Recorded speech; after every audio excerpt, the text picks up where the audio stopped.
बिस्मिल्लाहिर्रहमानिर्रहीम। अस्सलाम वालेकुम। मैं हूं शकील कुरेजा। इस वक्त जो सूरत हाल चल रही है उसमें महसूस होता है कि पाकिस्तान मुस्लिम लीग नून जो है उसको एक सर्वाइवल की जंग का सामना है और इसका आगाज़ उन्होंने कर दिया।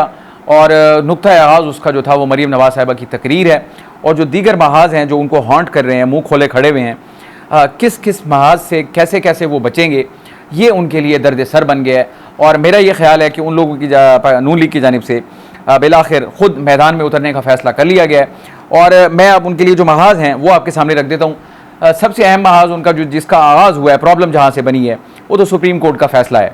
इलेक्शन कमीशन ने अपना फ़ैसला सुना दिया कि वो सुप्रीम कोर्ट के फ़ैसले के ऊपर अमल दरामद करेगा, अगरचे उसमें शकूक व शुबहात अपनी जगह मौजूद हैं। कोई इतना सादा मामला वो भी नहीं है, तशनगी उसमें बाकी है, क्लैरिटी उसमें नहीं है। चलें फ़र्ज़ कीजिए अगर इलेक्शन कमीशन इसके ऊपर अमल दरामद कर भी देता है तो उसके बाद मामला आ जाएगा स्पीकर के पास। तो क्या स्पीकर साहब जो हैं इस मामले को हल कर देंगे या नहीं करेंगे, ये अहम तरीन मामला है, क्योंकि स्पीकर साहब का ताल्लुक तो है नून लीग के साथ। और ठीक है वो नॉन पार्टीजन होता है स्पीकर, लेकिन ये किताबी बात है, अमली तौर पर वो उनका हिस्सा है, क्योंकि मुज़ाकरात में भी वो शामिल हैं। अगर मुज़ाकरात में स्पीकर साहब जा रहे हैं तो फिर इसका मतलब वो पार्टी तो हैं, इसमें तो कोई शुबा नहीं है। बहरहाल मामला ये है कि अव्वल तो इलेक्शन कमीशन से ये मामला क्या सेटल होगा, क्या वो जो सुप्रीम कोर्ट का ऑर्डर है उसके लेटर एंड स्पिरिट में अमल दरामद करेंगे। शकूक व शुबहात मौजूद है, मैं दोबारा अर्ज़ कर रहा हूँ। अगर वो कर भी देते हैं तो फिर आ जाएगा बॉल स्पीकर की कोर्ट में। क्या स्पीकर साहब उसको कर देंगे, इसके ऊपर बहुत बड़ा सवाल निशान है। अब आ जाते हैं मामला, इसका अगला स्टेज जो है जो इसके साथ जुड़ी हुई है वो है नून लीग की जानिब से नज़र सानी दरख्वास्त जो सुप्रीम कोर्ट में दायर हो चुकी। कल उसको सुप्रीम कोर्ट में नंबर अलॉट हुआ और ज़राए की खबर यह है कि वो उस दरख्वास्त को फिर जो प्रैक्टिस एंड प्रोसीजर एक्ट की जो कमेटी है, जजेस कमेटी जो कि बेंचेस तश्कील देती है, उसके रूबरू वो पेश हुई और उसका जो फ़ैसला आया, ये ज़राए की खबर है, उस फैसले के मुताबिक उसको 2-1 के तनासुब से ये फ़ैसला आया है, जज साहिबान की ये राय है कि इसको 2 महीने के बाद मुकर्रर किया जाए, क्योंकि इस वक्त छुट्टियाँ हैं और मोअज़्ज़िज़ जज साहिबान छुट्टियों पर हैं। अब 2 महीने अगर उसको आप रख देते हैं तो ये मेरा ख्याल है नून लीग को यानी तिल मिलाने के लिए काफ़ी है ये बात कि उनके उबाल जो है उसमें इजाफा होगा। मैं ज़ाती तौर पे ये समझता हूँ कि इतनी अहम नौइयत का अगर उनकी नज़र में मुकदमा है और उसको मुकर्रर किया जाता है 2 महीने के बाद, जबकि जो इशू है वो इस वक्त ऑन ग्राउंड मौजूद है, प्रोसेस चल रहा है उसका, और उनकी नज़र सानी जो है वो ना आए, यानी उसके ऊपर कार्रवाई ना हो, तो ये मेरा ख्याल है नून लीग को मज़ीद इंस्टिगेट करेगी ये बात, क्योंकि महाज तो उन्होंने खोल दिया अदालत का। तो लेकिन अगर उनकी ये दरख्वास्त नहीं आती तो इसका फिर कॉन्सिक्वेंस इनके ऊपर क्या होगा और इनका रद्द अमल क्या होगा, वो बड़ा अहम होगा देखना। मुझे ये लग रहा है कि इनका रद्द अमल मज़ीद शदीद होगा, जो कि जिसका आगाज़ हो चुका है। तो ये एक मौका होगा उनके लिए, एक विंडो होगी, तो ये इसके ऊपर भी बैशिंग करेंगे कि उनकी नज़र सानी जो है उसको फिर 2 माह के लिए लगा रहे हैं। और 2 माह याद रखिए, ये बिल्कुल वो वक्त करीब होगा जब काजी फ़ायज़ ईसा साहब की डेट ऑफ रिटायरमेंट जो है वो सर पे खड़ी होगी। अक्टूबर 25 को उनकी रिटायरमेंट है, जुलाई एंड पे पहुंच रहा है, अगस्त सितंबर और आ जाएगा अक्टूबर। तो इसका मतलब ये है कि ये फिर इनके लिए दर्द सर बनेगा, नून लीग के लिए दर्द सर बनेगा, या वो इसको एज एन अपॉर्चुनिटी यूज़ करेंगे। मुझे लगता है कि वो इसको बतौर अपॉर्चुनिटी यूज़ करेंगे, इसको बुनियाद बनाकर वो अपना जो बयानिया है उसको मज़ीद बढ़ावा देंगे। अब नून लीग की जानिब से मैंने कहा सर्वाइवल की जंग, अब कोशिशें भी शुरू कर दी गई हैं। आज उसका आगाज़ हुआ उन कोशिशों का, और इनका एक वफ़द जो है भारी भरकम वो पहुंचा ईवान सदर, पाकिस्तान पीपल्स पार्टी के वफ़द के साथ उनके मुज़ाकरात हुए।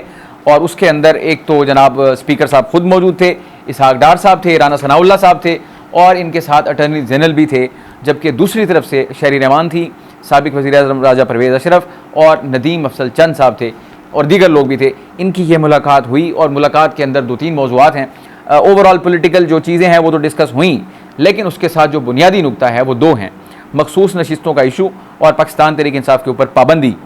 अब मखसूस नशिस्तों के इशू के ऊपर तो उन्होंने हामी भरी है, ये ज़राए की खबर है पाकिस्तान पीपल्स पार्टी ने कि नज़र सानी वाला फ़ैसला दुरुस्त है। अब आ जाए पाबंदी वाला फ़ैसला, ये बड़ा सख्त फ़ैसला है।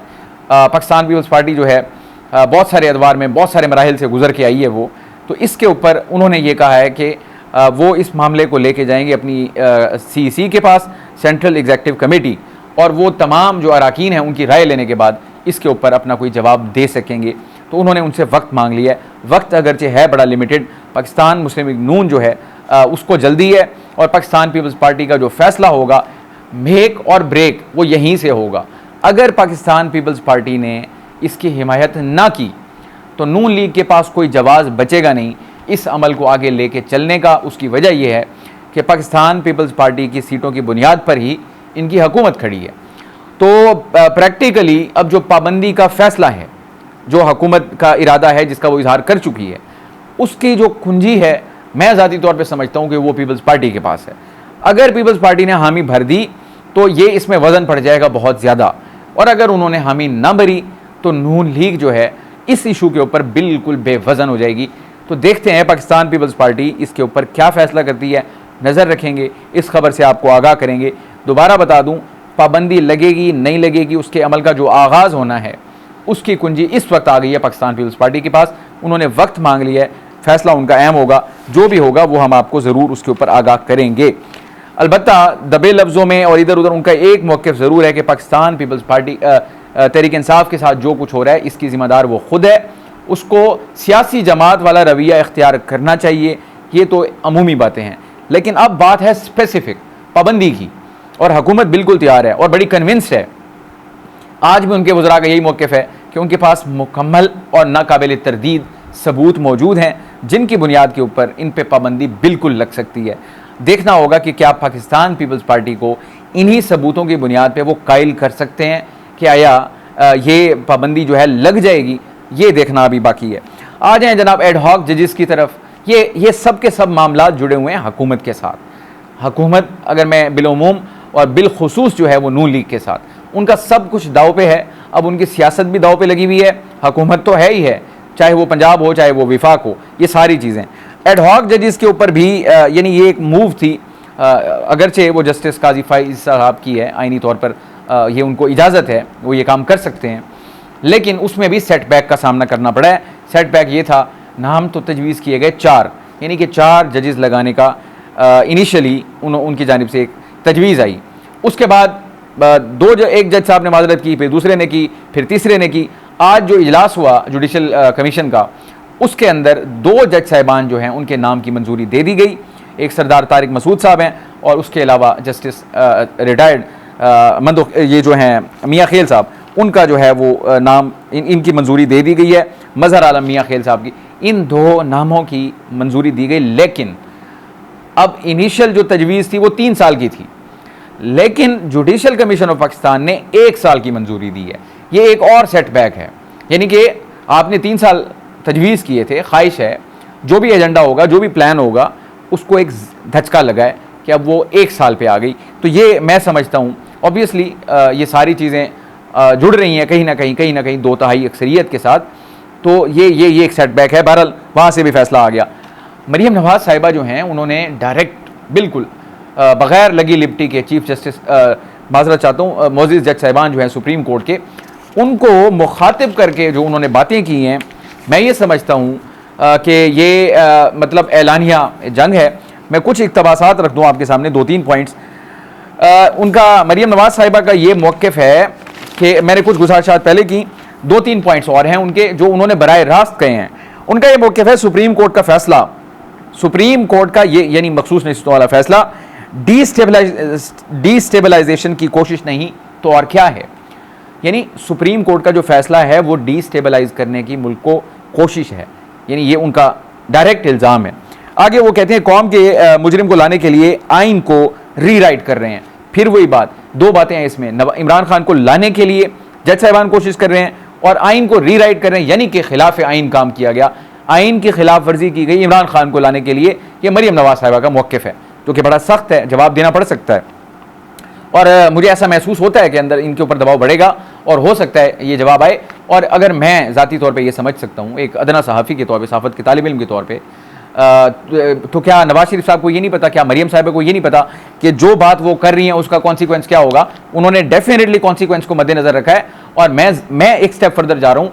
मुझे ये लगता है वो चाहते हैं कि ये कॉन्सिक्वेंस हो, इसी वजह से उनकी जानिब से मूव ली गई कि एक बार ठीक है अदालती शहादत हो जाए और उसके बाद देखेंगे आगे महाजराई जो भी होती है, लेकिन शहादत वो अदालती लेना चाहते हैं। इसलिए इंटेंशनली डेलिबरेटली मुकम्मल सोच विचार के बाद उनका ये फैसला है और उनकी ये डायरेक्ट अटैक है सुप्रीम कोर्ट के ऊपर फैसला आया, अमल दरामद करने की पाबंद होती है। पूरी दुनिया के अंदर ये होता है, फैसलों पे एतराज़ होता है। जजेस पे जब एतराज़ करेंगे, उनके ऊपर तनकीद करेंगे, उनके ऊपर इल्ज़ाम तराशी करेंगे और ओपनली करेंगे, उसका फिर कॉन्सिक्वेंस होता है। अब ये अदलिया का भी इम्तहान है। मैं आपको माजी में ले चलता हूँ। ये मरियम नवाज साहिबा थी, जलसे के अंदर इन्होंने मुअज़्ज़िज़ सिटिंग जज साहिबान के पोस्टर लगा के जलसे किए थे। उस वक्त भी हम यही बात कर रहे थे कि क्या ऐसी बात थी कि अदालत की जानिब से कोई नोटिस नहीं लिया गया और सिटिंग जज साहिबान जो है उनके ऊपर तनकीद हो रही है, उनके पोस्टर लगे हुए हैं। तो बहरहाल वो मुस्तफ़ी भी हो गए दोनों जज साहिबान, वो एक अलहदा कहानी है। अब जो है अदालत अगर इसका नोटिस नहीं लेती तो इसको भी दाल में काला ही समझा जाएगा, लेकिन इम्कान यही है कि शायद अदालत इसके ऊपर कुछ ना कुछ नोटिस लेगी और नून लीग भी शायद यही चाहती है। अब तो सिंपल है ना, अब जंग जो है वो खुल चुकी है और मूव्स ली जा रही हैं, अलबत्ता उसमें तेज़ी आ गई है। हर दिन जो है वो आपको बड़ी से बड़ी खबर लेके आ रहा है, रोज़ एक से बड़ी दूसरी खबर होती है। तो ये सिलसिला अब जारी है, मेरा ख्याल है इसमें मज़ीद तेज़ी आएगी। ख्वाजा आसिफ साहब का जो मौक़िफ़ था 10 दिन या 8 से 10 दिन वो क्रिटिकल है, कुछ ना कुछ इसमें होने लगा है। तो वो उन्होंने वैसे बेपर की नहीं उड़ाई थी, कुछ ना कुछ इन्फॉर्मेशन उनके पास थी जिसको उन्होंने तबसरे और तज्जिए की सूरत में कौम के सामने रखा।